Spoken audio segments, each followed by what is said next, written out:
जय श्री राम। श्री रामचरितमानस लवकुशकांड भाग 5।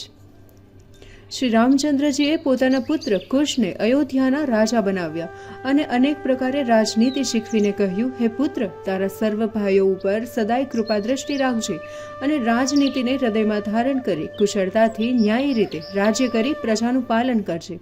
ઉત્તર દિશામાં જે સમૃદ્ધ ઉત્તરખંડ આવેલો છે, જે ઘણો જ સુંદર છે અને જ્યાં પારાવાર સુખ સંપત્તિ છે, ત્યાંનું રાજ્ય કૃપાનિધાન શ્રી રામચંદ્રજીએ પોતાના પુત્ર લવને આપ્યું. જ્યાં લવે લવપુર નગર વસાવ્યું અને વિકસિત કર્યું, જે હાલ લાહોર નગર તરીકે પ્રસિદ્ધ છે. ત્યારે આ લવપુર સમાન સમૃદ્ધ અન્ય કોઈ રાજ્ય ન હતું. 8,000 રથ અને 50,000 ઘોડા, 10,000 મદોન્મત હાથી, જેને જોઈને ઇન્દ્રની ગજશાળામાં પણ રહેલા હાથી લજ્જિત થઈ જાય. દિક્પાલોને પણ પોતાની પ્રભુતા ઓછી કરી નાખે તેવું હતું.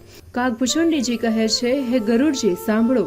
એક એક પુત્રને શ્રી રામચંદ્રજીએ જેટલી જેટલી સેના આપી હતી તેનું વર્ણન કોણ કરી શકે? જેમને ત્યાં કરોડો કુબેર સમાન ભંડાર ભરેલા હતા, જેને જોઈને કુબેર અને ઇન્દ્ર પણ લજ્જા પામતા. તે સર્વ વસ્તુઓના યથાયોગ્ય ભાગ પાડીને સર્વ પુત્રને વહેંચી આપી. સર્વપુત્રોને સંતુષ્ટિ કરી શ્રી રામચંદ્રજી પ્રેમપૂર્વક વિદાય કર્યા. પછી મતિધીર પ્રભુ શ્રી રામચંદ્રજીએ બ્રાહ્મણો અને સર્વ યાચકોને બોલાવ્યા. ગાયો, વસ્ત્ર, ધરતી, ધન, ધામ આપીને આવેલા બ્રાહ્મણોની ઈચ્છા પૂર્ણ કરી. પછી અયોધ્યાપુરીમાં રહેનારા સર્વ યાચકોને હાથ જોડીને બોલ્યા, હે પ્રભુ, અજન્મા અવિનાશી, સાંભળો. હે પ્રભુ, અમે તો જન્મ પર્યંત આપના ચરણના અનુરાગી છીએ, પણ હવે અંત સમયે અભાગી થઈએ છીએ. તો આપ અમને પણ આપના દાસ અને ભક્ત જાણી અમને આપની સાથે લઈ જાઓ. તો હે કૃપાના સાગર, અમે બધાય સનાથ થઈ જઈશું. અયોધ્યાવાસીઓના આવા પ્રેમભર્યા વચન સાંભળી પ્રભુને પણ પરમ સુખ થયું. તેમણે કહ્યું, સારું ભાઈ, તમે પણ આવજો. સમય જોઈને સુગ્રીવજી કિષ્કિંધાનું અંગદને રાજ્ય સોંપીને પ્રભુ પાસે આવ્યા. જામવંત, લંકાપતિ વીર વિભીષણ, નવલ, નીલ અને રણધીર દ્વિવિધ અને જે કરોડો વાનરો જેવો દેવતાઓના અંશથી અવતાર ધારણ કર્યો હતો તે પૃથ્વી પર આવ્યા હતા. તે બધા દયામય શ્રી રામચંદ્રજી પાસે આવ્યા. શ્રી રામચંદ્રજી બોલ્યા, સાંભળો વિભીષણ, તમે 100 કલ્પ સુધી લંકાપુરીનું રાજ્ય કરો. આ વચન સત્ય માનો. સુખરૂપ રાજ્ય ભોગવીને અંતે તમે દેવલોકમાં જશો.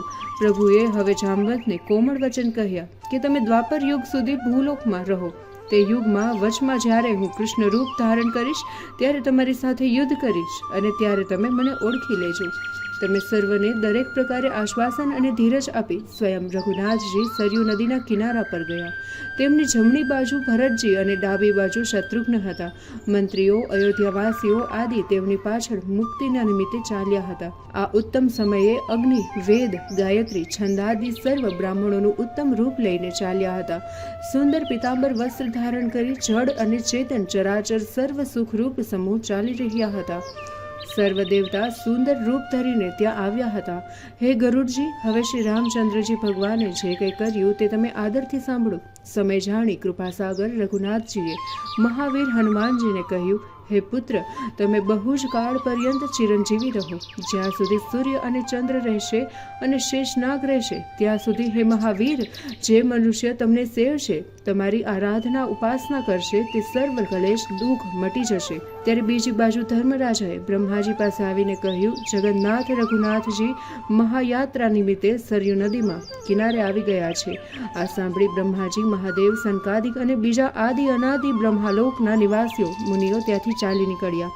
તે સર્વ અનેક રથો અને વિમાનોમાં બેસી બેસીને નીકળ્યા હતા, જેથી આકાશ લાલ રંગનું થઈ ગયું. આકાશમાં દેવતાઓ જય જયકાર કરવા લાગ્યા. આ વખતે દેવતાઓ જે વર માગતા તે જ પામતા હતા. આકાશમાં તીડો ઉડતા હોય ત્યારે કેવો પડછાયો પડે તેવો જ રથોનો પડછાયો માર્ગોમાં પડી રહ્યો હતો. તે સમયે અયોધ્યાવાસીઓ પવિત્ર સરયુ નદીના જળનો સ્પર્શ કરતા જ ચતુર્ભુજ રૂપ ધારણ કરીને સુખી થતા.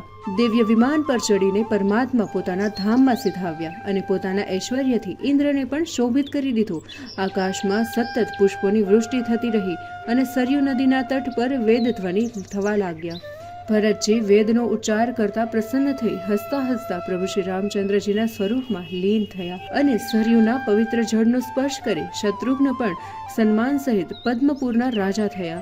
વાનર આદિ શ્રેષ્ઠ સેનાપતિઓ પણ શ્રી રામચંદ્રજી ભગવાનના હૃદયમાં ધારણ કરીને પોતપોતાના સ્થાનમાં ચાલ્યા ગયા. જે સુગ્રીવ હતો તે વારંવાર શ્રી રઘુનાથજીના ચરણ કમળને વંદી સૂર્યલોકમાં ગયો. આ પ્રકારે દેવતાઓ સહિત શ્રી રઘુનાથજી જળનો આશ્રય લઈ રહ્યા હતા. એ સમયે શ્રી રઘુનાથજી ભગવાને બ્રહ્માદિ દેવતાઓને પવિત્ર વચન કહેવા માંડ્યા. 1 મહિના સુધી આપ અહીં જ સરયુ તટ પર રહો. જે કોઈ મારી પુરીમાં આવે તેને સુંદર વિમાનમાં બેસાડી મારા ધામમાં પહોંચાડી દેજો, જેથી તે મોક્ષપદને પામે. અને આ પવિત્ર સરયુ ભૂમિમાં જો કોઈ એક પળ માટે પણ આવશે તો તે ભક્તિપૂર્વક સ્નાન માત્ર કરવાથી જ સંસાર સાગર તરી જશે અને અંતમાં તે નિશ્ચયપૂર્વક વૈકુંઠમાં સિધાવશે. એટલે અયોધ્યાવાસીઓનો જન્મ જન્માંતર રાત દિવસ મારી સાથે જ રહેશે અને સર્વને આદરપૂર્વક વૈકુંઠમાં લેતા આવજો. આપ આ મારી વાણીને પ્રસન્નતાપૂર્વક અંગીકાર કરો. આ વચન કહી પ્રભુ શ્રી રામચંદ્રજી જેમ વાદળમાં વીજળી સમાઈ જાય તેમ અંતર્ધ્યાન થયા. આ વખતે અંતરિક્ષમાં દેવતાઓ જય જયકાર કરવા લાગ્યા. આ પ્રકારે શ્રી રઘુનાથજી ચરાચર સ્થાવર જંગમ પ્રાણી માત્રને સાથે લઈ પોતાના ધામમાં ગયા. આ કથા શ્રી રામચંદ્રજીને હૃદયમાં ધારણ કરી કૃપાના સાગર શ્રી શિવજીએ આદરપૂર્વક પાર્વતીજીને કહી હતી. શિવજી બોલ્યા, હે પાર્વતી, મેં અતિ કલ્યાણકારી અને સર્વ જીવાત્માને પાવન કરનારા પવિત્ર ઇતિહાસનું અત્યંત પ્રેમપૂર્વક વર્ણન કર્યું. આ ઇતિહાસ આદરથી સાંભળનારના સર્વ દુઃખ અને કલેશ ટળી જશે. તેના સર્વ પાપોનો ક્ષય થતા બુદ્ધિ નિર્મળ થશે અને જે દીનોના દુઃખ દૂર કરનારા કૃપાના સાગર ભગવાન છે તેના ચરણ કમળમાં દ્રઢ પ્રીતિ થશે.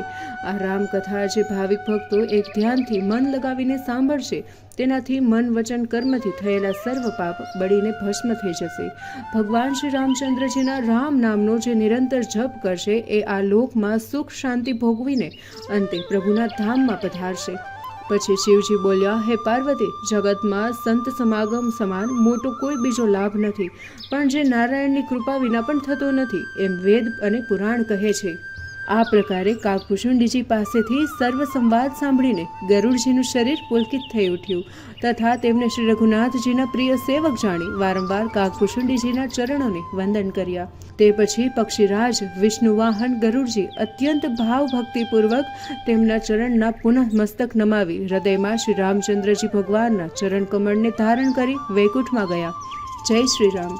ગોસ્વામી શ્રી તુલસીદાસકૃત રામાયણનું લવકુશકાંડ સમાપ્ત. શ્રી સીતારામચંદ્રાર્પણમસ્તુ. એતે શ્રી ગોસ્વામી તુલસીદાસકૃત શ્રી રામકથા રામાયણ સમાપ્ત. જય શ્રી રામ.